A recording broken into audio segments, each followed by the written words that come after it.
My laughter echoed in the stillness of the night, a symbol of victory in the face of danger.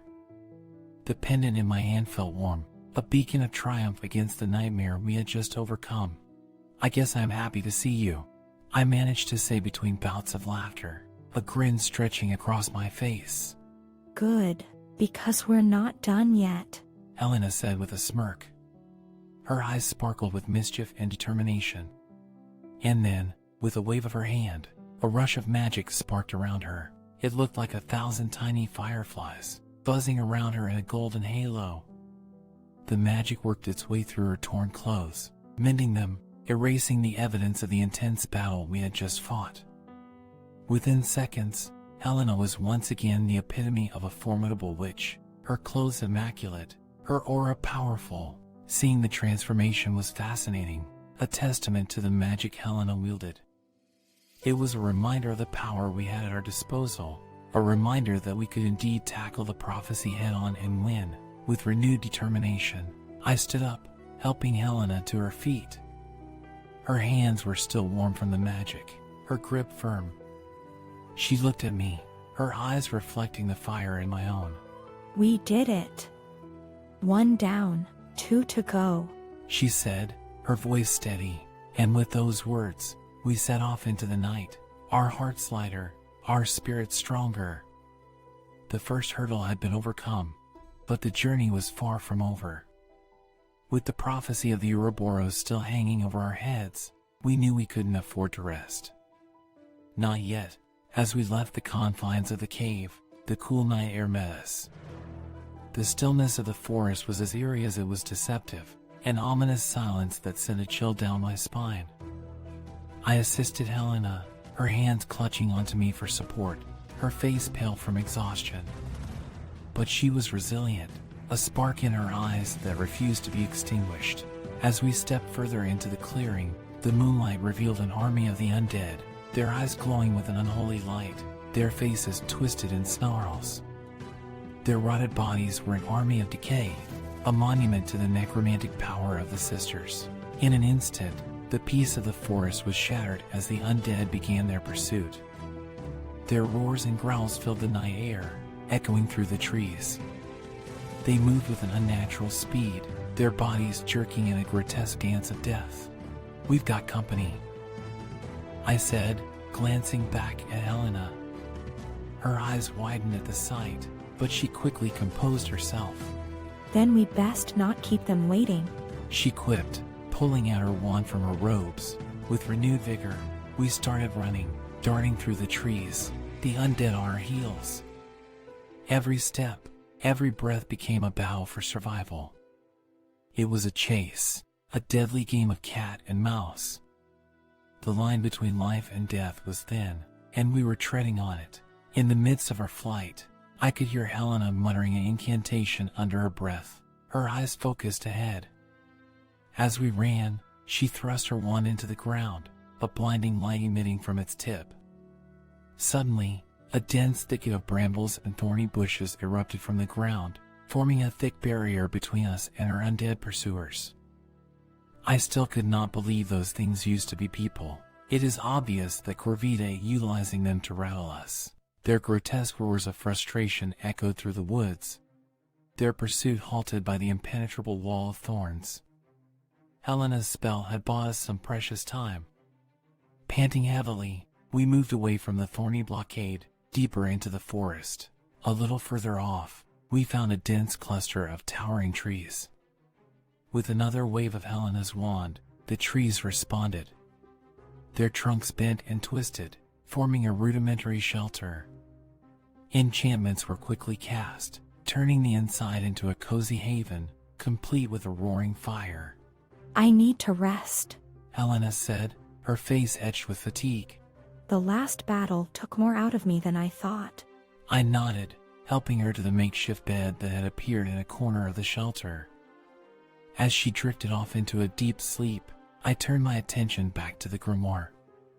With the pendant in one hand, I leafed through the ancient pages, desperate to find any information that could help us in our upcoming battle.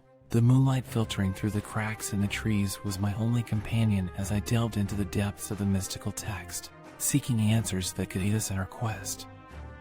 My determination fueled my vigilance, the weight of our mission a constant reminder of the stakes at hand, my fingers tracing over cryptic symbols, my eyes scanning the ancient words. I dove headfirst into the pages of the grimoire.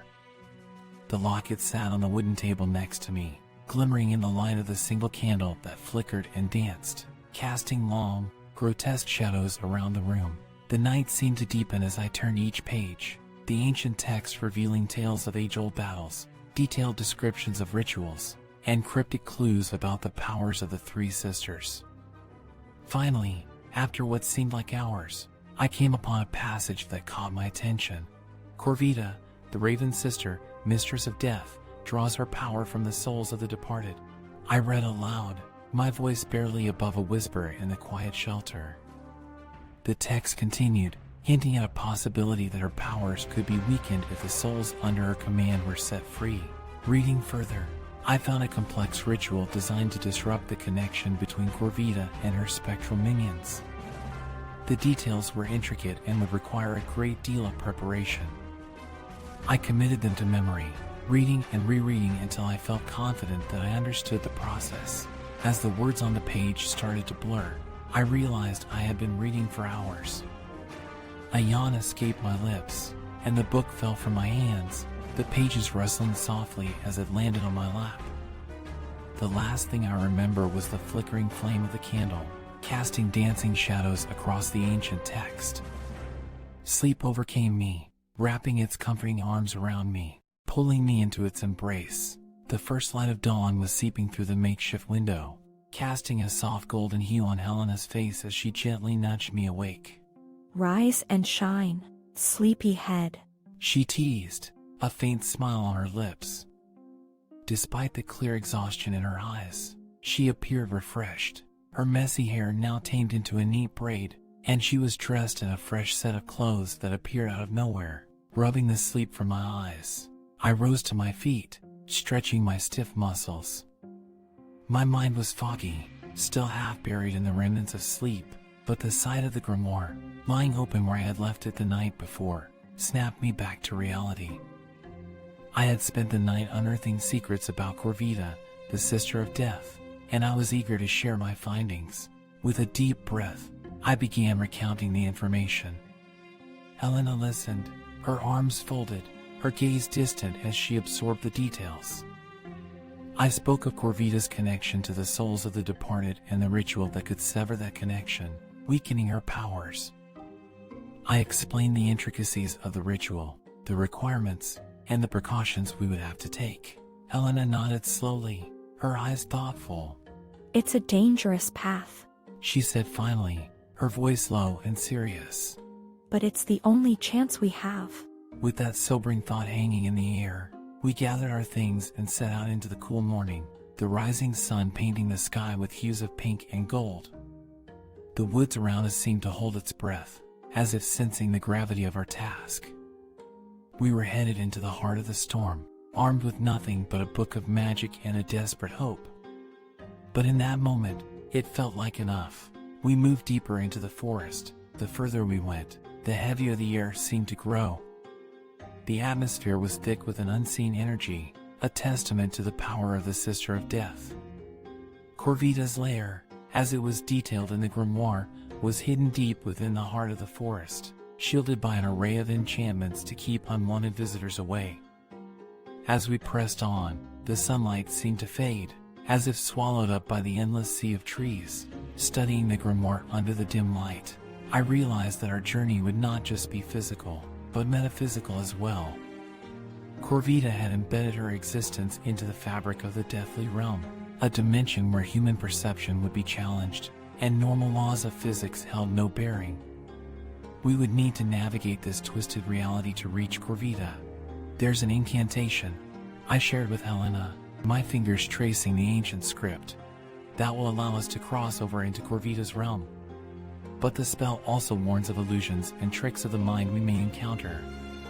We need to be prepared for anything. Helena nodded, her face etched with determination. It won't be easy, but we can handle it. Let's focus on getting the ritual right first. As we pushed forward, The sound of birds and rustling leaves were replaced by an eerie silence, broken only by the creaking of the ancient trees. In the distant darkness, I could hear the faint whispers, cries, and laughter of the unseen. The very air seemed to ripple with spectral energy, making the hairs on my arms stand on end. We reached a clearing. The moon was high above us, casting an unearthly glow on the gnarled trees. I recognized this place from the grimoire. It was the entrance to Corvida's realm, the start of our metaphysical journey. As we prepared for the incantation, we could feel the unseen eyes of the departed upon us, their curiosity and anticipation seeping into our bones. It was like stepping into a chilling ghost story, one where we were the protagonists, and our lives hung in the balance. With Helena beside me, her hand reassuringly on my shoulder, I took a deep breath and began reciting the incantation. As the ancient words echoed through the quiet clearing, reality seemed to shift around us, opening a path to a world unseen. The journey to face Corvida had begun. The world around us shimmered, twisting, and warping as if viewed through a disturbed pool of water. The clearing morphed into a desolate landscape, a skeletal forest under an ashen sky. I could feel a chill seep into my bones, a deathly cold that no amount of warmth could fend off.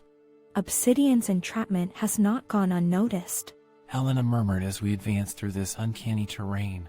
The sisters are linked, their powers intertwined. With Obsidian imprisoned, Corvida and the last sister are at a disadvantage. They might retreat, try to hide from us. As we treaded deeper into Corvida's realm, my mind started to grow heavy with exhaustion.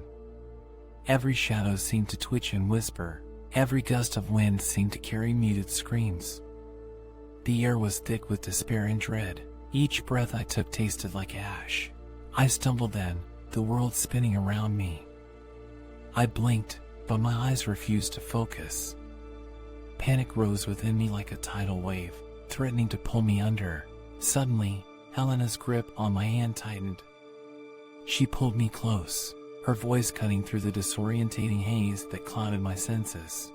Remember, she said firmly, this realm is as much about mind as it is about matter. Corvida feeds on fear and despair. We must remain focused. Don't let her break you. Just as she finished speaking, I felt a jolt of fear grip me. Images flashed before my eyes. Vivid and horrifying nightmares that seemed too real to be mere figments of my imagination. I saw my own body, lifeless and cold. Helena, her eyes blank and devoid of life. The world as we knew it, in ruins and ashes. Focus, Helena urged, her grip on my hand unyielding. These are just illusions, nightmares projected by Corvida to manipulate us. Don't let her in. You have the power to repel her. Summoning every ounce of strength I had left, I pushed back against the tide of horror, repeating Helena's words like a mantra. Slowly, the nightmarish images started to fade, replaced by the eerie calm of Corvida's realm. As I regained my bearings, I realized that Helena was no longer by my side.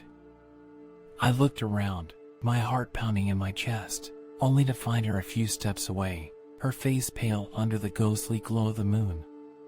She was visibly shaken, but there was a determined glint in her eyes. We need to press on, she said, her voice firm. The nightmares will only get worse the closer we get to Corvida. We can't let her scare us off. We've come too far to back down now. As Helena gathered herself, her breath coming in shallow gasps, she started forward again. But as she took a step, there was a creaking noise behind her, like the flutter of wings in the silence. My heart stopped as an unnatural shadow loomed behind her. A chill swept over me, colder than the wind that blew across this desolate landscape. Helena! I shouted, but my warning came too late. With a swift, sinewy movement, Corvida appeared from the shadows, her form darker than the night itself. She wrapped her spectral arms around Helena, her fingers curled around her neck. Before I could react, there was a horrifying crunch. Helena's eyes widened in surprise and pain before rolling back in her head. Her body went limp in Corvida's grasp, then fell to the ground, lifeless. No! I screamed, my voice echoing through the forsaken forest. But my horror was quickly replaced by a sense of dread as Corvida turned her attention to me. Her eyes gleamed in the darkness, the look of a predator savoring its victory before moving on to its next prey. And as her eyes locked onto mine, my mind was once again plunged into the horrifying depths of my own fears. Images of death, decay, and endless suffering flooded my senses. The nightmares were back, stronger than ever, Corvida's laughter echoing in my ears like a death knell. In the face of this all-consuming terror, my knees buckled. I could feel the icy grip of death creeping over me. I was alone, defenseless against the looming threat of the Raven Witch. With a heart-wrenching sense of despair, I realized I was living the nightmare that Helena had warned me about. But then, in the abyss of my fear, a faint light flickered. Helena's words echoed in my mind, her final words of encouragement, "You have the power to repel her." As Corvida closed in on me, her cruel laughter ringing louder and louder, I found a spark of resolve within myself.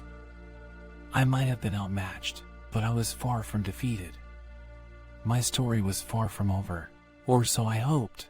As I braced myself for Corvida's attack, the world around me dissolved into an eerie stillness, the only sound my racing heartbeats echoing through the silence. With a shuddering breath, I waited for the nightmarish onslaught, my hand clenching around the pendant in my pocket, the last line of defense in the face of the impending darkness.